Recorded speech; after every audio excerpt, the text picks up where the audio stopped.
That is question number 14. Let's see it's from which chapter.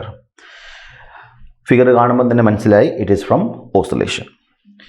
The time period of a simple pendulum, simple harmonic motion of mass m in the given figure is pi root of alpha m by 5k, where the value of alpha is c. ഇതുപോലത്തെ കുറേ ചോദ്യങ്ങളായി ഇപ്പം നമ്മൾ ചെയ്തുകൊണ്ടിരിക്കുന്നത്. കാരണം ഒരേപോലെ ഒരു conclusion അവർ പറഞ്ഞിട്ട് അതിൻ്റെ ഒരു വേരിയബിളിനെ പറ്റി നമ്മളോട് ചോദിക്കുന്നത്. അപ്പോൾ ഇവിടെ നമുക്ക് ടൈം പീരീഡിൻ്റെ കണ്ടീഷനിലേക്ക് എത്തിക്കണം ഈ കാണുന്ന ഇതുമായിട്ട് ഇക്വേറ്റ് ചെയ്യാൻ. അതുകൊണ്ട് നമ്മളെന്ത് ചെയ്യും, ഈ കാണിച്ചിരുന്ന ഫിഗറിനകത്ത് നമുക്കദ്ദേഹം ഈ രണ്ട് സ്പ്രിങ്ങുകൾ കണക്ട് ചെയ്തിരിക്കുന്നത് പാരലാണ്. അങ്ങനെ വരുമ്പം ആ പാരലൽ കോമ്പിനേഷൻ്റെ എഫക്റ്റീവ് എന്താണ്, കെ വാല്യൂ എന്ന് പറഞ്ഞിരിക്കുന്നത് 2k ആയിരിക്കും. അങ്ങനെയെങ്കിൽ ഈ 2kയും ഈ കാണിച്ചിരിക്കുന്ന കെയും എന്താണ്, സീരീസാണ്. അതിൻ്റെ എഫക്റ്റീവ് വാല്യൂ എന്ന് പറഞ്ഞാൽ 2k into K divided by 2k plus K എന്ന് കൊടുക്കാം. സോ ഇറ്റ് ഈസ് നമുക്ക് എന്ത് കൊടുക്കാം, 2k/3 എന്ന് കൊടുക്കാം. ഓക്കെ, ഇതായിരിക്കും ഈ കാണിച്ചിരിക്കുന്ന effective value of this one, that is k2 എന്ന് നമുക്ക് കൊടുത്തേക്കാം. So this is equal to k2.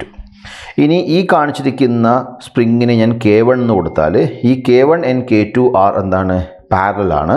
Therefore k effective is equal to k1 plus k2, which is equal to k plus 2k/3, that is equal to 5k/3 എന്ന് കിട്ടും നമ്മുടെ k effective.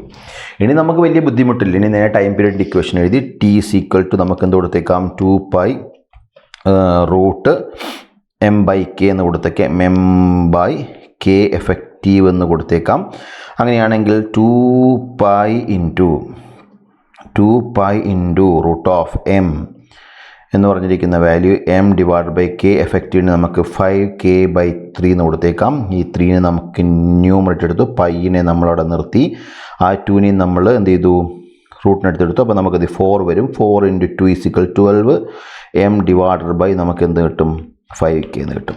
അതായത് time പീരീഡിൻ്റെ condition നമുക്ക് കിട്ടിയിരിക്കുന്നത് pi of 12m divide by 5k ആണ്. അങ്ങനെയാണെങ്കിൽ on comparing with this answer and the condition given, we got alpha is equal to നമുക്ക് എത്ര കിട്ടും, 12 എന്ന് കിട്ടും. So that is the answer to the given question.